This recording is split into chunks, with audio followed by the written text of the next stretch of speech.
Cordiales saludos, apreciados amigos. Les invito a abrir sus Biblias en 2 de Pedro, capítulo 3. La retórica política de nuestros días es sobre algo llamado un nuevo régimen mundial. Una y otra vez los líderes mundiales hablan sobre un nuevo régimen mundial. La verdad del caso es que sí se acerca un nuevo régimen mundial, pero no va a ser implementado por los políticos. De hecho, el versículo 13 de 2 de Pedro capítulo 3 dice: pero nosotros esperamos, según sus promesas, cielos nuevos y tierra nueva. No solo un nuevo régimen mundial, sino que el mismo cielo va a ser nuevo. El nuevo régimen mundial está por venir, pero no como algunos piensan. Porque lo que este mundo llama un nuevo régimen mundial es solo una reestructuración del viejo desorden. Alguien dijo sabiamente: no se puede hacer buenos huevos revueltos con huevos podridos. El nuevo régimen mundial va a ocurrir cuando el Señor Jesucristo regrese con poder y gloria para recibir a los suyos y para juzgar a los que le rechazaron. Recuerde que 2 de Pedro habla del cristianismo auténtico, lo verdadero, no lo falsificado. Y cuando Pedro habla sobre el cristianismo auténtico, él está advirtiendo acerca de los apóstatas. En este tercer capítulo, primero tenemos un argumento contra la segunda venida del Señor Jesucristo por parte de los apóstatas. Y luego tenemos la afirmación y confirmación apostólica de la segunda venida del Señor Jesús. Esto me emociona, porque veo el caos a mi alrededor, la situación en que está el mundo de hoy. Y no importa cuán mala se ponga, yo sé cómo va a acabar. Y en lugar de quejarnos, ¿en qué va a terminar todo este mundo?, los creyentes podemos decir: ¡gloria a Dios! Miren quién regresará al mundo. La piedra angular de nuestra fe es la deidad de Cristo. Y la esperanza de nuestra fe es que Jesucristo, quien vino a morir en nuestro lugar, regresará a gobernar y reinar con poder y gran gloria. Así que el mensaje de hoy tiene 2 puntos. El primer punto es la denegación escarnecedora de su venida. El segundo punto, la declaración escrita de su venida. Leamos juntos 2 de Pedro capítulo 3, empezando en el versículo 1. Dice: amados, esta es la segunda carta que os escribo, y en ambas despierto con exhortación vuestro limpio entendimiento, para que tengáis memoria de las palabras que antes han sido dichas por los santos profetas, y del mandamiento del Señor y Salvador dado por vuestros apóstoles, sabiendo primero esto, que en los postreros días vendrán burladores, andando según sus propias concupiscencias y diciendo, preste atención aquí, diciendo: ¿dónde está la promesa de su advenimiento? Porque desde el día en que los padres durmieron, todas las cosas permanecen así como desde el principio de la creación. Y Pedro dice: estos ignoran voluntariamente que en el tiempo antiguo fueron hechos por la palabra de Dios los cielos y también la tierra, que proviene del agua y por el agua subsiste, por lo cual el mundo de entonces pereció anegado en agua. Lo que tenemos aquí son 3 reacciones apóstatas a la segunda venida de Jesucristo. La primera reacción es una reacción emocional. La segunda reacción es una reacción intelectual. Y la tercera reacción es una reacción voluntaria. Es decir, las emociones, la mente y la voluntad se rebelan contra la segunda venida del Señor Jesucristo. Satanás odia la idea de la segunda venida de Jesucristo porque cuando ocurra, él será sentenciado. El reino del terror de Satanás se vendrá abajo. Será cuando los santos seremos honrados, glorificados y bendecidos. Por ello, el diablo ha apuntado toda la artillería del infierno contra la idea de la segunda venida del Señor. El primer punto es la denegación escarnecedora o burla de su venida. La primera reacción es una reacción emocional. Dice la palabra: en los postreros días vendrán burladores. Es un argumento emocional. Existen aquellos que simplemente se reirán y se burlarán de la segunda venida. La burla no es sustituto para la verdad. Pero cuando un hombre está perdiendo un argumento, muchas veces opta por utilizar la burla, la ridiculización y el sarcasmo. Los verdaderos creyentes siempre han sabido que cuando defienden la verdad, se exponen a la burla y al ridículo. El siervo no es mayor que su señor. Marcos 5, versículo 40. Y se burlaron de él. ¿De quién? Del Señor Jesús. Lucas capítulo 22 y versículo 63 habla de cuando Jesucristo iba rumbo a la cruz. Dice: y los hombres que custodiaban a Jesús se burlaban de él y le golpeaban. Se los puede imaginar muertos de risa, apuntando su dedo al Señor. Se burlaron y golpearon al Hijo de Dios. Si se ríen de usted por creer en Cristo y en su segunda venida, recuerde que está en muy buena compañía. El arsenal diabólico para impedir que usted ame, conozca y sirva a Dios es la ridiculización y la burla. En los postreros días vendrán burladores andando según sus propias concupiscencias. ¿Por qué se ponen tan emocionales estas personas acerca de la segunda venida de Jesucristo? ¿Por qué la odian? Porque viven en pecado. Ellos están viviendo en pecado.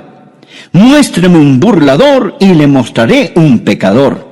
Los burladores van tras sus propias lujurias, deseos. Muéstreme un hombre que ridiculiza la segunda venida de Jesucristo, el juicio, y yo le mostraré un hombre que tiene las iniciales del diablo talladas sobre su corazón.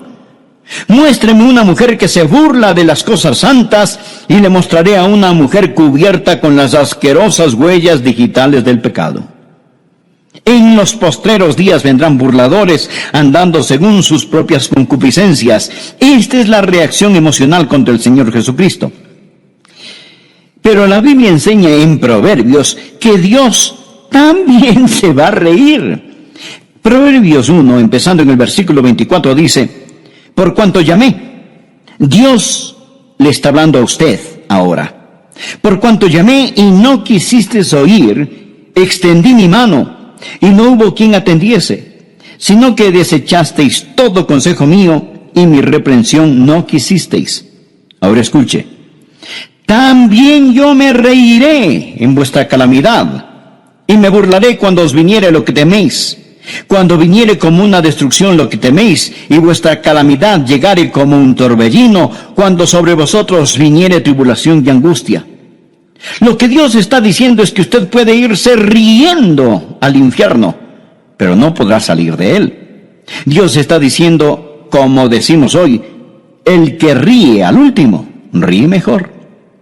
Los apóstatas no solo están satisfechos con rechazar las cosas santas, sino que tienen un enorme deseo diabólico de ridiculizar las cosas santas.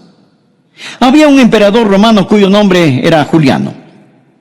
Cuando él era un joven, profesó conocer al Señor Jesucristo y ser un creyente, pero nunca se convirtió verdaderamente.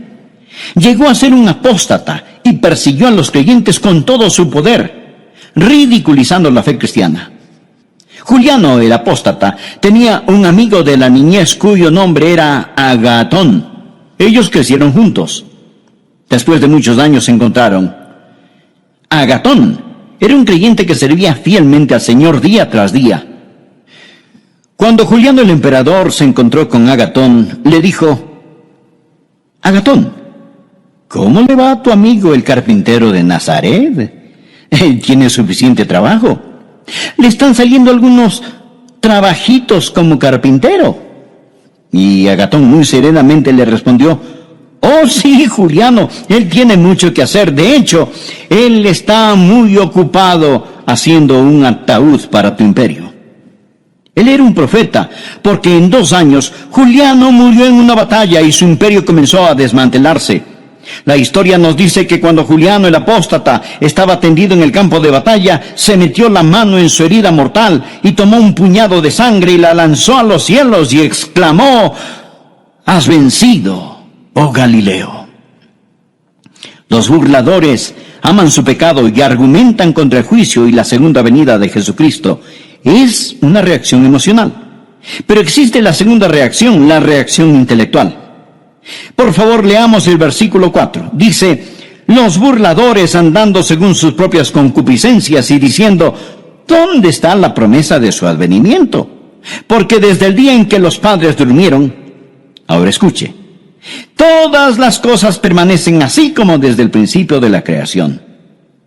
Lo que ellos están diciendo es que si Jesucristo regresa en poder y gloria, si fuera a haber un nuevo cielo y una nueva tierra, lo que eso significaría es que habría una interrupción en el reino de las leyes naturales. Ellos dicen, nosotros, los eruditos, los intelectuales, hemos encontrado que desde la creación no ha habido cosa semejante. Y no hay ninguna razón para creer que Jesucristo va a venir, ni para creer que habrá un nuevo planeta Tierra.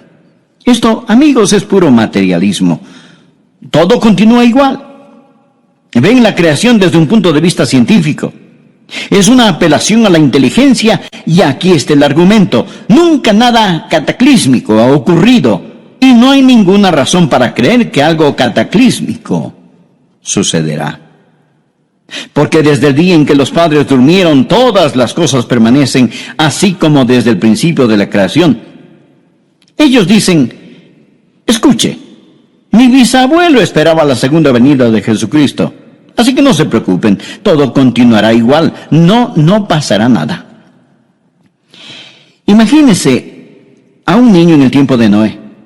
Él llega todo preocupado y le dice a su papá, papi, escuché a un hombre llamado Noé. Dice que Dios va a destruir el mundo con un diluvio y está construyendo un gran barco. Él lo llama el arca. Dice que si creemos en su Dios, nos podemos salvar y entrar en el arca cuando venga el diluvio. Y el papá, riéndose, le contesta, hijo, recuerdo que cuando yo era niño, ese viejo loco de Noé estaba construyendo esa arca y me contó la misma historia. Y yo me fui a casa asustado y se lo dije a mi papá, y mi papá me dijo que su papá, su bisabuelo, también escuchó al viejo Noé contar la misma historia. Hijo, olvídate de esa tontería, nadie jamás ha visto un diluvio, no existe tal cosa. Desde los tiempos de tus bisabuelos todo sigue igual. Así que existe la reacción emocional, los pecadores que siguen sus propios malos deseos. Existe la reacción intelectual, toda cosa continúa exactamente como fue. Nunca ha habido un cataclismo, nunca habrá un cataclismo. Existe también la reacción voluntaria. Por favor, note el versículo 5. Estos ignoran voluntariamente. Son voluntariamente ignorantes. Esta gente no quiere saber, ni quiere entender. Porque si admiten la verdad de que Jesucristo va a regresar en juicio, esto significa que tendrán que cambiar su estilo de vida. Piensan que si de algún modo cierran sus mentes y sus corazones a esta verdad, todo estará bien. En eso se parecen a las avestruces. Esconden su cabeza en la arena. Son voluntariamente ignorantes. Ellos no quieren saber. Y no pueden encontrar a Dios por la misma razón que un ladrón no puede encontrar a un policía. Juan capítulo 3, versículo 19 dice, la luz vino al mundo y los hombres amaron más las tinieblas que la luz. ¿Por qué? Porque sus obras eran malas. Mi amigo, el mundo está lleno de ellos.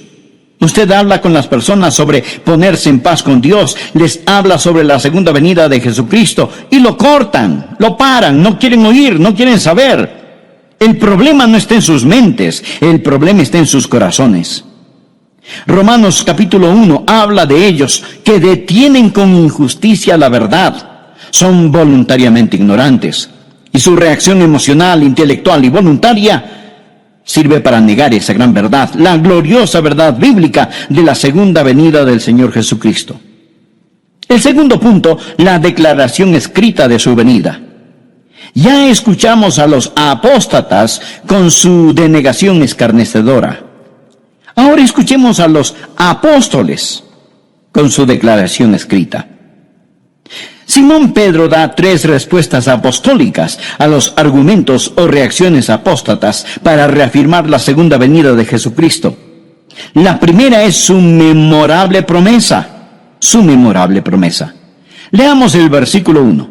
Amados, Esta es la segunda carta que os escribo, y en ambas despierto con exhortación vuestro limpio entendimiento para que tengáis memoria. Por favor, subraye la palabra memoria. Para que tengáis memoria de las palabras que antes han sido dichas por los santos profetas y del mandamiento del Señor y Salvador dado por vuestros apóstoles. Bien, ¿cuáles eran esas palabras? Una promesa. Mire el versículo 4. ¿Dónde está la promesa de su advenimiento? Ahora mire el versículo 9. El Señor no retarda su promesa. Saltémonos al 13. Pero nosotros esperamos, según su promesa, cielos nuevos y tierra nueva. Lo que está diciendo el apóstol es que Él nos hizo una memorable promesa y Él vendrá otra vez. Los profetas y los apóstoles nos dicen que recordemos lo que Dios ha dicho. Sabemos la importancia del nuevo nacimiento, mas ¿sabía que el Nuevo Testamento solo lo menciona 9 veces? La maravillosa doctrina del bautismo se menciona solo 20 veces en el Nuevo Testamento. El arrepentimiento solo 70 veces en el Nuevo Testamento. Pero el Nuevo Testamento habla, sin tocar el Antiguo Testamento, habla 380 veces en términos gráficamente claros de la segunda venida de Jesucristo. Esa es la razón por la que Pedro dijo: tengáis memoria de las palabras que antes han sido dichas por los santos profetas y por vuestros apóstoles. Si usted agrega a los profetas lo que los apóstoles dicen, un versículo de cada 25 en la Biblia habla de la segunda venida de Jesucristo. Dios no puede mentir. Dios lo ha prometido. Por ello, el recordatorio apostólico es su memorable promesa. Recuerde, téngalo presente. El Dios que no puede mentir lo ha prometido. Segundo, Pedro nos recuerda de su magno poder. Recuerda lo que ellos dicen. Los apóstatas dicen: todo continúa igual. No hay ninguna interrupción en el reino de las leyes naturales. Pedro les responde: ustedes son ignorantes por su propia voluntad de 2 cosas. La primera aparece en el versículo 5. Estos ignoran voluntariamente que en el tiempo antiguo fueron hechos por la palabra de Dios los cielos y también la tierra, que proviene del agua y por el agua subsiste, por lo cual el mundo de entonces pereció anegado en agua. Ahora Pedro les dice: mire, señor escéptico, mire, señor apóstata, usted dice que nunca nada cataclísmico ha ocurrido. ¿Y qué de la creación? Dios habló y fue hecho. Dios con su palabra creó el mundo y los universos. Él habló y se hizo. Con su palabra suspendió la luna, el sol, las estrellas. Dios lo hizo todo por medio de su palabra. Pedro les está recordando sobre el magno poder de Dios. Los escépticos modernos y ateos de hoy intentan encontrar el origen de la vida. Pero no nos preocupemos del origen de la vida. Vamos más allá. Hablemos del origen de la materia. Usted dirá: bueno, la vida empezó espontáneamente en alguna sopa prebiológica, pero ¿de dónde salió la sopa prebiológica? Amigo, de la nada. Nada sale. Por medio de la palabra de Dios todo fue creado. Dios con su palabra ordenó la creación, pero también ordenó un cataclismo. Verso 5. Estos ignoran voluntariamente. Primero, habló para la creación, que en el tiempo antiguo fueron hechos por la palabra de Dios los cielos y también la tierra que proviene del agua y por el agua subsiste. La segunda vez habló para describir el cataclismo, por lo cual el mundo de entonces pereció anegado en agua. La palabra anegado o inundado es de donde tomamos cataclismo. En el griego suena como cataclismo. Dios con su magno poder hizo la creación y con su magno poder lo sacó del cataclismo. Pedro dice: no digan que Dios no puede cambiar la historia, que todo siempre sigue igual. Enfrenten los hechos. Y si tratan de explicar la creación sin un creador, son voluntariamente ignorantes, simplemente ignorantes. Piénselo. Es completa estupidez pensar que de la nada todo salió. No solo la memorable promesa, sino el magno poder de Dios. En base a esto, Pedro empieza a defender lo que Dios ha hecho y que lo hará de nuevo, pero esta vez no con agua, sino con fuego.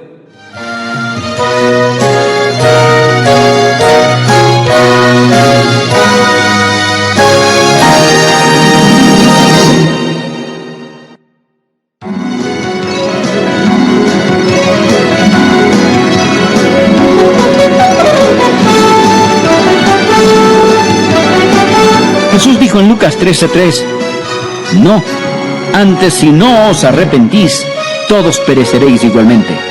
Pero el Señor no quiere que ninguno perezca, sino que todos procedan al arrepentimiento.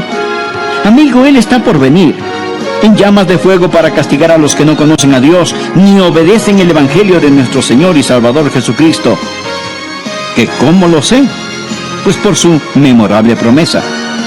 Y aún no ha venido por su misericordiosa paciencia.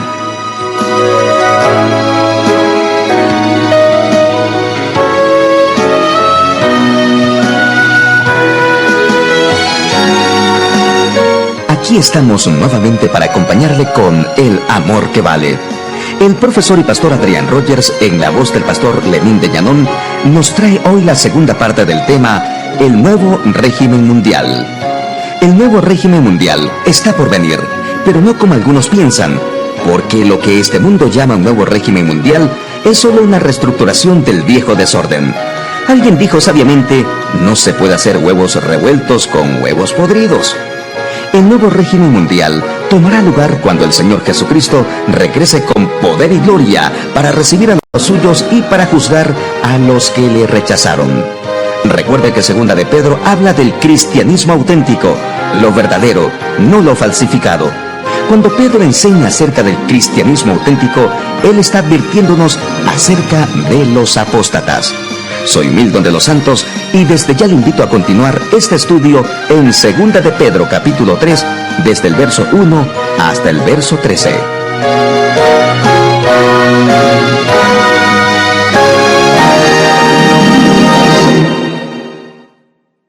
En este tercer capítulo, primero tenemos un argumento contra la segunda venida del Señor Jesucristo por parte de los apóstatas. Y luego tenemos la afirmación y confirmación apostólica de la segunda venida del Señor Jesús.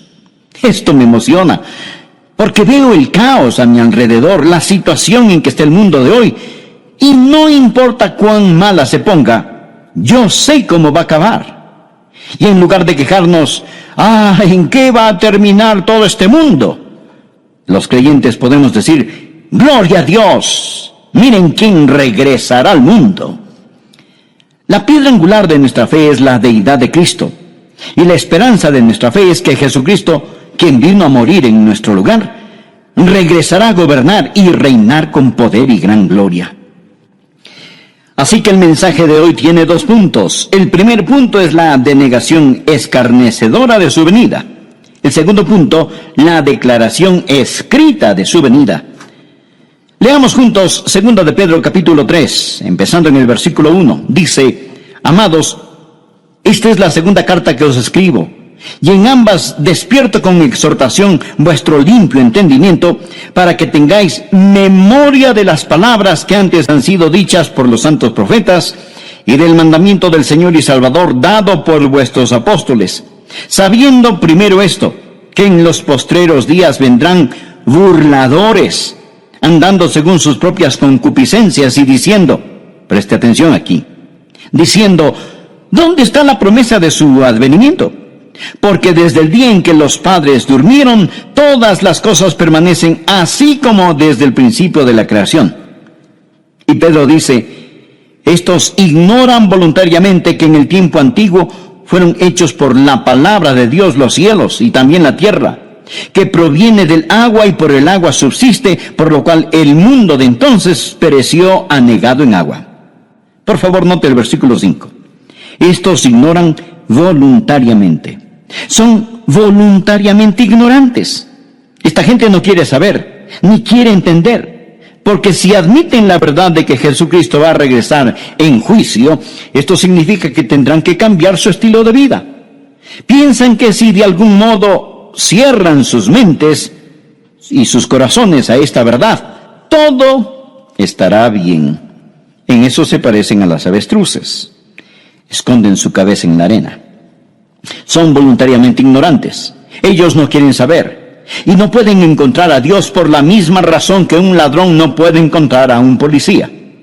Juan capítulo 3, versículo 19 dice: la luz vino al mundo y los hombres amaron más las tinieblas que la luz.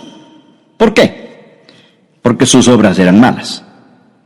Mi amigo, el mundo está lleno de ellos. Usted habla con las personas sobre ponerse en paz con Dios, les habla sobre la segunda venida de Jesucristo y lo cortan, lo paran, no quieren oír, no quieren saber. El problema no está en sus mentes, el problema está en sus corazones. Romanos capítulo 1 habla de ellos que detienen con injusticia la verdad, son voluntariamente ignorantes y su reacción emocional, intelectual y voluntaria sirve para negar esa gran verdad, la gloriosa verdad bíblica de la segunda venida del Señor Jesucristo. El segundo punto, la declaración escrita de su venida. Ya escuchamos a los apóstatas con su denegación escarnecedora. Ahora escuchemos a los apóstoles con su declaración escrita. Simón Pedro da 3 respuestas apostólicas a los argumentos o reacciones apóstatas para reafirmar la segunda venida de Jesucristo. La primera es su memorable promesa. Su memorable promesa. Leamos el versículo 1.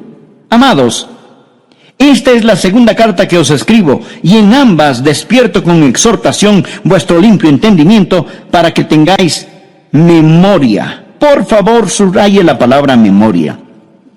Para que tengáis memoria de las palabras que antes han sido dichas por los santos profetas y del mandamiento del Señor y Salvador dado por vuestros apóstoles. Bien, ¿cuáles eran esas palabras? Una promesa. Mire el versículo 4. ¿Dónde está la promesa de su advenimiento? Ahora mire el versículo 9. El Señor no retarda su promesa. Saltémonos al 13. Pero nosotros esperamos, según su promesa, cielos nuevos y tierra nueva. Lo que está diciendo el apóstol es que Él nos hizo una memorable promesa y Él vendrá otra vez. Los profetas y los apóstoles nos dicen que recordemos lo que Dios ha dicho. Sabemos la importancia del nuevo nacimiento, mas ¿sabía que el Nuevo Testamento solo lo menciona 9 veces? La maravillosa doctrina del bautismo se menciona solo 20 veces en el Nuevo Testamento. El arrepentimiento solo 70 veces en el Nuevo Testamento. Pero el Nuevo Testamento habla, sin tocar el Antiguo Testamento, habla 380 veces en términos gráficamente claros de la segunda venida de Jesucristo. Esa es la razón por la que Pedro dijo: tengáis memoria de las palabras que antes han sido dichas por los santos profetas y por vuestros apóstoles. Si usted agrega a los profetas lo que los apóstoles dicen, un versículo de cada 25 en la Biblia habla de la segunda venida de Jesucristo. Dios no puede mentir. Dios lo ha prometido. Por ello, el recordatorio apostólico es su memorable promesa. Recuerde, téngalo presente. El Dios que no puede mentir lo ha prometido. Segundo, Pedro nos recuerda de su magno poder. Recuerda lo que ellos dicen. Los apóstatas dicen: todo continúa igual. No hay ninguna interrupción en el reino de las leyes naturales. Pedro les responde: ustedes son ignorantes por su propia voluntad de 2 cosas. La primera aparece en el versículo 5. Estos ignoran voluntariamente que en el tiempo antiguo fueron hechos por la palabra de Dios, los cielos y también la tierra, que proviene del agua y por el agua subsiste, por lo cual el mundo de entonces pereció anegado en agua.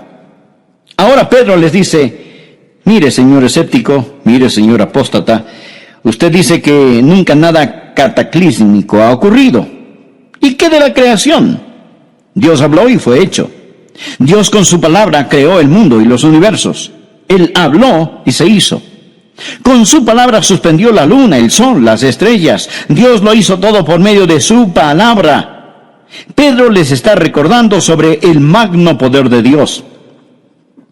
Los escépticos modernos y ateos de hoy intentan encontrar el origen de la vida. Pero no nos preocupemos del origen de la vida. Vamos más allá. Hablemos del origen de la materia. Usted dirá, bueno, la vida empezó espontáneamente en alguna sopa prebiológica, pero ¿de dónde salió la sopa prebiológica? Amigo, de la nada. Nada sale. Por medio de la palabra de Dios todo fue creado. Dios con su palabra ordenó la creación, pero también ordenó un cataclismo. Verso 5. Estos ignoran voluntariamente. Primero, habló para la creación. Que en el tiempo antiguo fueron hechos por la palabra de Dios los cielos y también la tierra que proviene del agua y por el agua subsiste. La segunda vez habló para describir el cataclismo. Por lo cual el mundo de entonces pereció anegado en agua.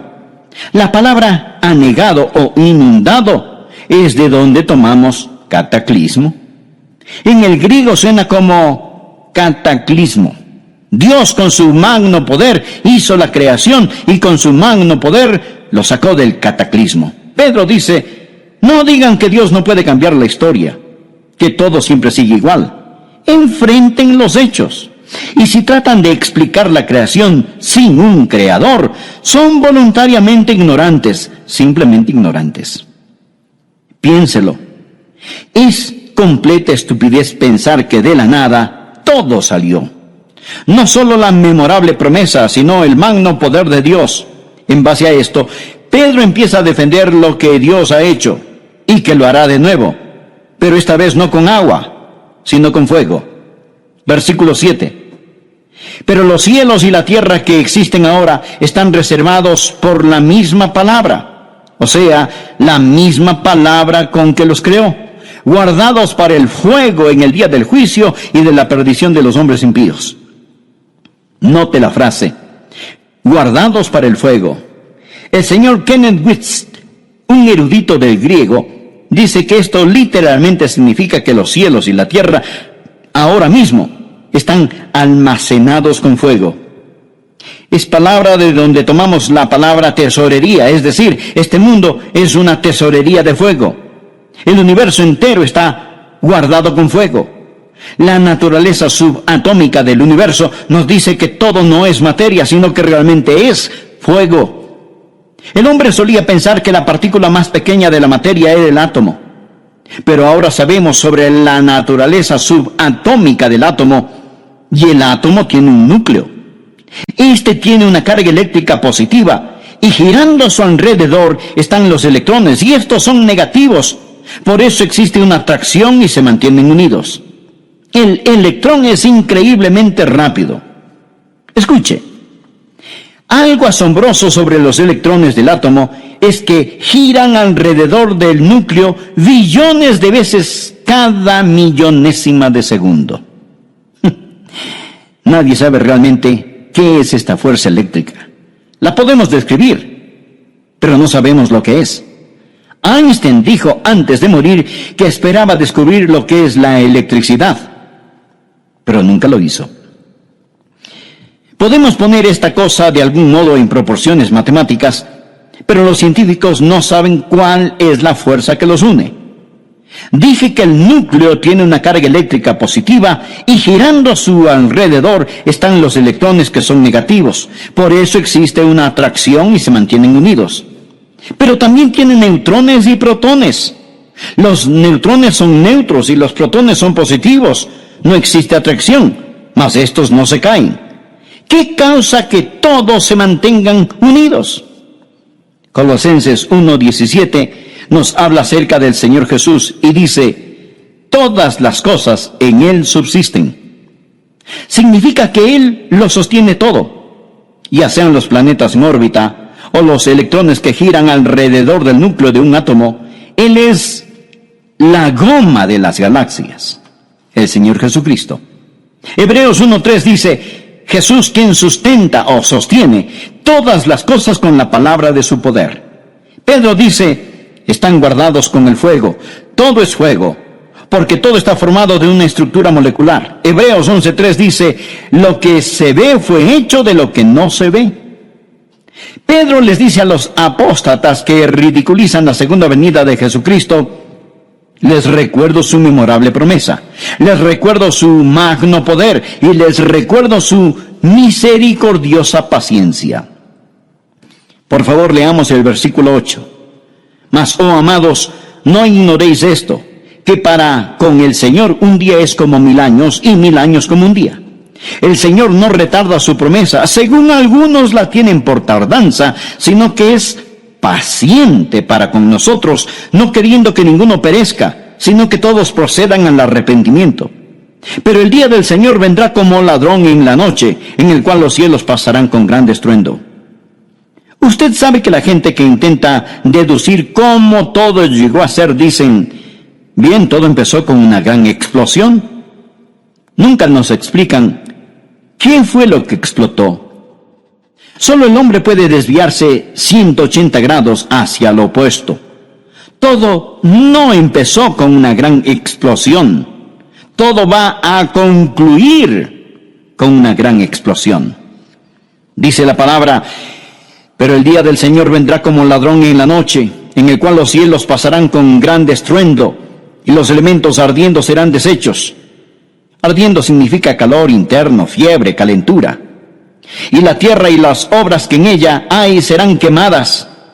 Puesto que todas estas cosas han de ser deshechas, ¿cómo no debéis vosotros andar en santa y piadosa manera de vivir, esperando y apresurándoos para la venida del día de Dios, en el cual los cielos encendiéndose serán deshechos y los elementos siendo quemados se fundirán?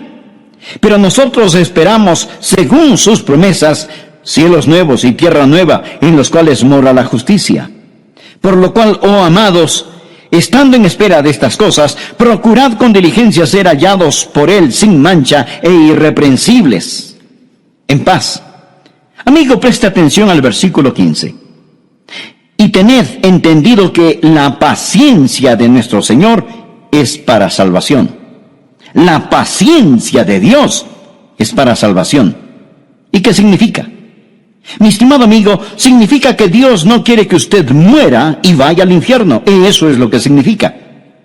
Si Jesucristo hubiera regresado ayer y usted no es salvo, su destino estaría irrevocablemente establecido. El Señor mantiene la puerta de la misericordia abierta para usted. Dios es un Dios de misericordia. Y Pedro les contesta a los apóstatas estas tres cosas. Existe una memorable promesa, existe el magno poder de Dios y existe la misericordia y la paciencia de Dios. Versículo 9. El Señor no queriendo que ninguno perezca, sino que todos procedan al arrepentimiento. Dios está esperando que usted acepte su salvación. Y usted dirá, bueno, si Dios es tan misericordioso, yo no tengo de qué preocuparme. No, mi estimado amigo, mire el versículo 10. Pero el día del Señor vendrá. Verá, ambas, la ira y la misericordia, son atributos de Dios. Si usted dice que Dios es todo ira y no misericordia, eso es solo parte de la verdad. Y si dice que Dios es todo misericordia y no ira, eso es solo parte de la verdad. Cuando usted toma solo parte de la verdad y la convierte en toda la verdad, se vuelve una falsedad.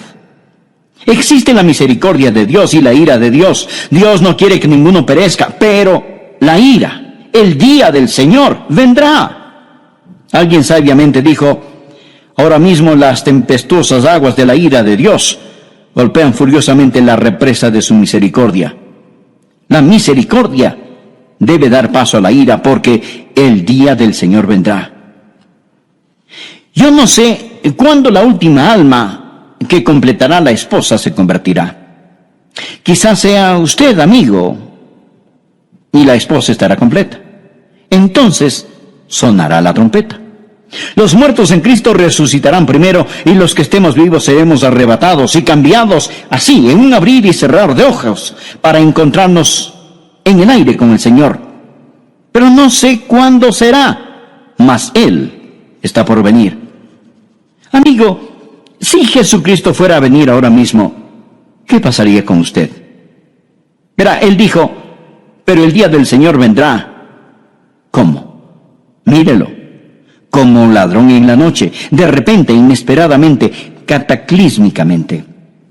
Jesús dijo en Lucas 13:3, no, antes si no os arrepentís, todos pereceréis igualmente. Pero el Señor no quiere que ninguno perezca, sino que todos procedan al arrepentimiento. Amigo, Él está por venir, en llamas de fuego para castigar a los que no conocen a Dios, ni obedecen el Evangelio de nuestro Señor y Salvador Jesucristo. ¿Que cómo lo sé? Pues por su memorable promesa. Y aún no ha venido por su misericordiosa paciencia. Jesús no quiere que usted muera y vaya al infierno. De verdad, Él no lo quiere. La Biblia dice, porque de tal manera amó Dios al mundo que ha dado a su Hijo unigénito, para que todo aquel que en Él cree no se pierda, mas tenga vida eterna. Por consiguiente, ¿qué tiene que hacer usted para no perecer? Pues arrepentirse. ¿Cuál es el arrepentimiento? La palabra griega metanoia o arrepentimiento significa cambiar de pensar. Antes usted confiaba en sí mismo, vivía en pecado, iba por su lado, hacía lo que le daba la gana. Ahora se da un cambio radical y dramático de pensar, se arrepiente, pone su fe no en sí mismo, sino en Jesucristo, abandona sus pecados, abandona sus viejos caminos. Estimado amigo, ¿es usted salvo? No le pregunté si es usted católico, bautista, metodista o lo que sea. Lo que quiero decir es que necesita saber sin lugar a dudas que se ha arrepentido de sus pecados y que ha recibido a Cristo como su Salvador personal. Le imploro que lo haga ahora. Y le invito a orar de la siguiente manera. Usted personalmente. Amado Dios, yo sé que tú me amas. Sé que quieres salvarme. Jesús, tú moriste en mi lugar para salvarme y prometiste salvarme si confiaba solo en ti. Y eso es lo que estoy haciendo ahora. Confío en ti.